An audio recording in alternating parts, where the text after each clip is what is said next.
Catus Maximus here, talking about the new PowerTorque 120 tooth 24-inch extra long handle, we'll call these breaker ratchets.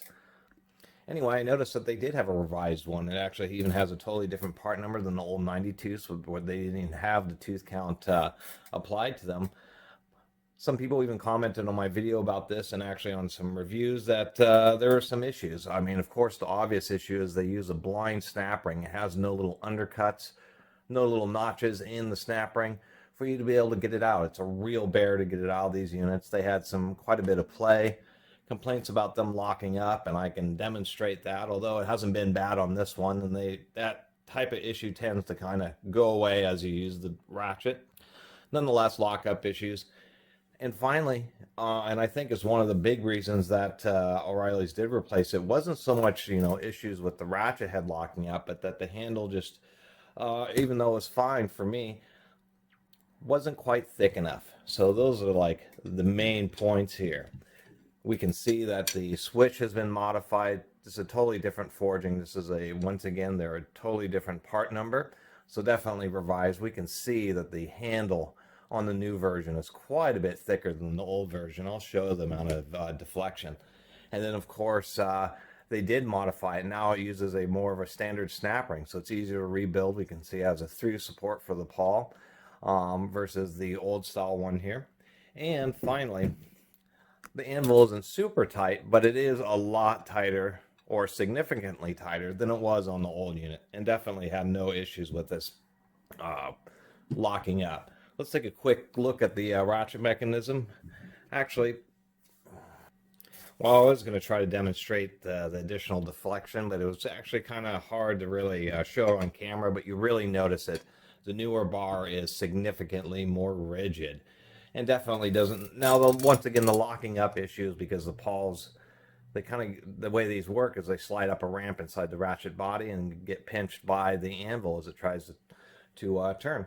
And depending on the geometry and as they wear in, sometimes that pawl will get stuck when you're trying to actually ratchet it. And so that issue isn't happening at all in this 120 tooth. The only thing that really worries me is that they've added so many more teeth that I don't know, I'm worried about having issues slipping. So we do have a snap ring here. Keep your fingers over it. You should always wear safety glasses with snap rings, because of course they can fly out. Guess we'll have to just pull it all out like this in one unit.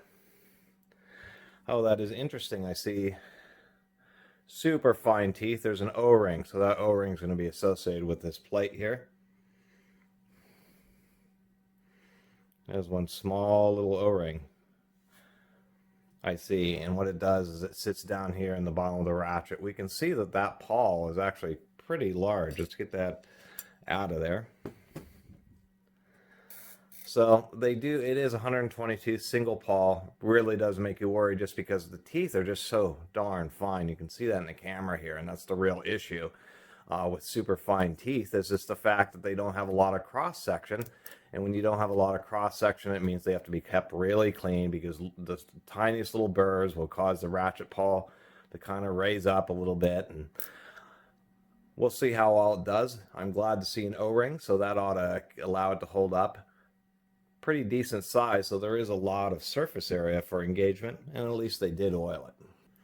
Further good news, it's really hard to see, but the spring on more quality ratchets, they'll have a little steel cup that goes over the spring that's pushing on the back of the pawl, and that is indeed a steel cup rather than like some cast zinc piece or cast aluminum. One thing I will comment on is that they have a seal, and that seal is on the outer edge of this retaining ring between the body and the retaining ring, so it helps prevent grit from getting in from their outside edge. But most of that outside edge is already protected by a convolution through the snap ring with only a small gap. And they didn't have an additional O-ring under the anvil.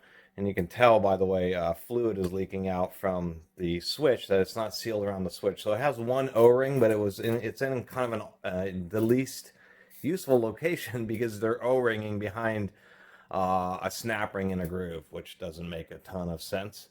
But otherwise, at least, they're listening and paying attention, at least trying to do something about it. And so what they do, they did add a whole bunch more teeth, and we'll see how that works out. But they did make it easier to maintain, and did give it a thicker handle, so it's a bit more rigid. And that's really the point of these ratchets. When you sell these 24-inch, half-inch drive ratchets, really these are just you use them instead of breaker bars. Yes, they're for long reach, but for, you know, a half-inch drive, that's really the big deal about them. So even though I was fine with these old 90 tooth ones, once again, we'll see how the 120s hold up, and glad that at least they're trying.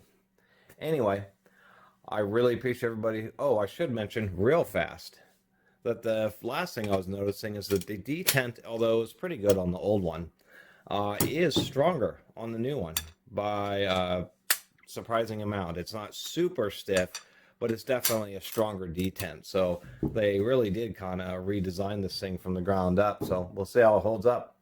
Anyway, I really appreciate everybody who's been watching and subscribing and commenting on the channel.